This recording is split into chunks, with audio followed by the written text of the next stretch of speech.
शनिदेव की बहन भद्रा का जन्म। भारतीय हिंदू संस्कृति में भद्रा काल को अशुभ काल माना जाता है। इस अवधि में कोई भी शुभ कार्य करना वर्जित है। खास तौर पर भाई बहन के पवित्र त्योहार रक्षाबंधन के समय को लेकर हमेशा ही असमंजस की स्थिति बनी रहती है कि आखिर किस शुभ मुहूर्त पर भाई की कलाई पर राखी बांधी जाए और भद्रा का समय काल कब का है।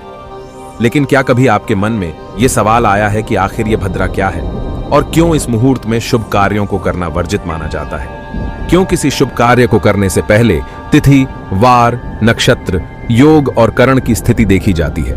तो चलिए आपको बता दें कि 9 ग्रहों में श्रेष्ठ शनि महाराज की बहन भद्रा भी उनकी की तरह क्रोधी स्वभाव की है।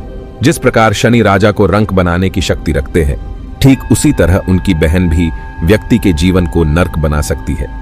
ज्योतिष अनुसार शनिदेव की टेढ़ी नजर अगर किसी पर पड़ जाए तो व्यक्ति भिखारी बन सकता है। यही वजह है कि शनि को पाप ग्रह कहा गया है। लेकिन शनि महाराज की तरह ही इनकी बहन भद्रा भी काफी खतरनाक मानी जाती है। पौराणिक कथाओं के अनुसार भद्रा का जन्म दानवों के नाश करने हुआ था। भद्रा सूर्यदेव और उनकी पत्नी छाया के गर्भ से जन्म हुआ है। भद्रा शनिदेव की बहन की नाम से भी जानी जाती है। शनिदेव की भाई यमराज, बहन यमुना और भद्रा है। शनिदेव की छोटे भाई यमराज मृत्यु के देवता हैं। बहन यमुना नदी को पवित्र और पापनाशिनी माना गया है।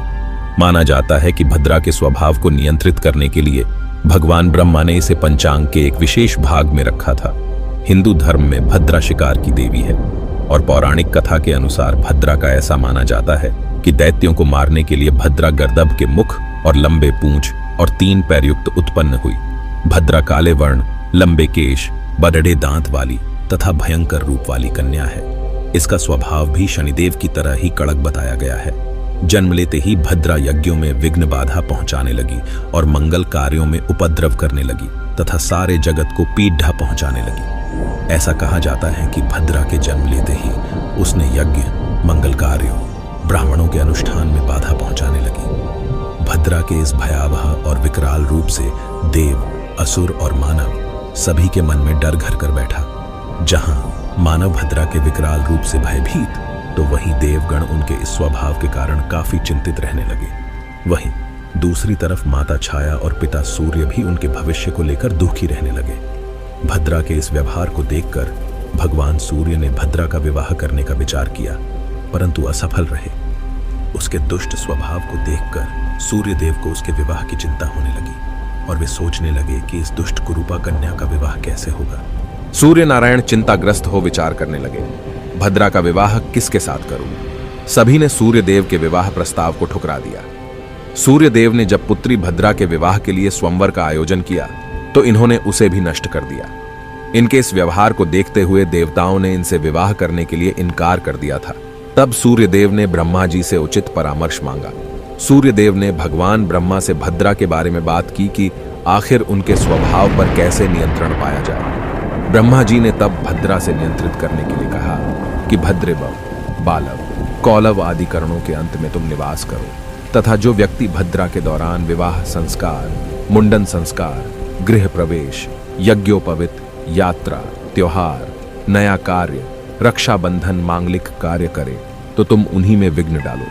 जो तुम्हारा आदर न करे उनका कार्य तुम बिगाड़ डाच देना। ब्रह्मा जी ने हिंदू पंचांग में 11 करणों में 7वें करण यानी विष्टिकरण के रूप में भद्रा को जगह दी। इस प्रकार उपदेश देकर ब्रह्मा जी अपने लोक चले गए। हिंदू पंचांग में विष्टिकरण क्या है? हिंदू पंचांग के 5 प्रमुख अंग हैं: तिथि, वार, योग, नक्षत्र और करण, जिनमें से करण एक महत्वपूर्ण अंग होता है और यह तिथि का आधा भाग होता है। करण की संख्या 11 होती है, जिनको चर या गतिशील और अचर या स्थिर में बांटा गया है। गतिशील करण में बय, बालव, कौलव, तैतिल, गर, वणिज और दिष्टि आते हैं, जबकि अचर करण में शकुनी, चतुष्पद, नाम और किंस्तुग्न होते हैं। इन 11 करणों में 7वें करण विष्टि का नाम ही भद्रा है, जो सदैव गतिशील रहती है और तीनों लोकों में विचरण करती रहती है। पंचांग में जब विष्टिकरण होता है तो वह भद्रा काल होता है, जो शुभ कार्यों में विघ्न बाधा डालता है। वैसे तो भद्रा का शाब्दिक अर्थ है कल्याण करने वाली, लेकिन इस अर्थ के विपरीत भद्रा या विष्टिकरण में शुभ कार्य निषेध बताए गए हैं। ज्योतिष विज्ञान के अनुसार अलग अलग राशियों के अनुसार भद्रा पाताल, स्वर्ग और पृथ्वी लोक में विचरण करती है और सभी लोकों पर भद्रा काल का अलग असर रहता है। स्वर्ग भद्रा शुभम कुर्यात पाताले च धनागम, मृत्युलोक स्थिता भद्रा सर्व कार्य विनाशन। अर्थात जब भद्रा स्वर्ग लोक में होगी तो शुभ फल देगी, जब पाताल लोक में होगी तो धन लाभ कराएगी, लेकिन मृत्युलोक यानी पृथ्वी लोक में स्थित भद्रा सब कामों को बिगाड़ने वाली होती है। जिस दिन चंद्रमा मेष, वृष, मिथुन और वृश्चिक राशि में होता है तो उस दिन स्वर्ग लोक की भद्रा होती है, बल्कि जब चंद्रमा कन्या, तुला, धनु और मकर राशि में होता है तो उस दिन भद्रा का निवास पाताल लोक में माना गया है। वहीं जब चंद्रमा कर्क, सिंह, कुंभ व मीन राशि में विचरण करता है और भद्रा विष्टिकरण का योग होता है तब भद्रा पृथ्वी लोक में रहती है। इस अवस्था में सभी शुभ कार्यों को करना वर्जित माना जाता है, जबकि भद्रा स्वर्ग या पाताल लोक में हो तो शुभ कार्य हो सकते हैं। न कुर्यात मंगलम विष्त्या जीवितार्थी कदाचन, कुर्वन अज्ञस्तदा क्षिप्रम तत्सर्वम नाशताम व्रजेत। अर्थात जो व्यक्ति अपना सुखमय जीवन व्यतीत करना चाहते हैं तो उसे भद्रा काल में कोई शुभ कार्य नहीं करना चाहिए। अगर आप अनजाने में कोई शुभ कार्य करते भी हैं तो माना जाता है कि उसका फल नहीं मिलता। वहीं भद्रा में जहां शुभ कार्यों को करना निषेध माना गया है, वहीं इसी भद्रा काल में कुछ ऐसे कार्य हैं जिन्हें आप कर सकते हैं, जैसे ऑपरेशन, शत्रु दमन, युद्ध, अग्नि कार्य, विवाद संबंधी काम, शस्त्रों से जुड़े कार्य और सभी अनैतिक कार्य। भद्रा काल में क्यों नहीं बांधते हैं राखी? भद्रा काल में कोई भी शुभ कार्य नहीं किए जाते, जिस कारण उस काल में बहनों द्वारा भाइयों की कलाई पर राखी नहीं बांधी जाती। वही मान्यता यह भी है कि रावण की बहन शूर्पणखा ने भी रावण को भद्रा काल में ही राखी बांधी थी, जिससे उसके पूरे कुल का सर्वनाश हो गया।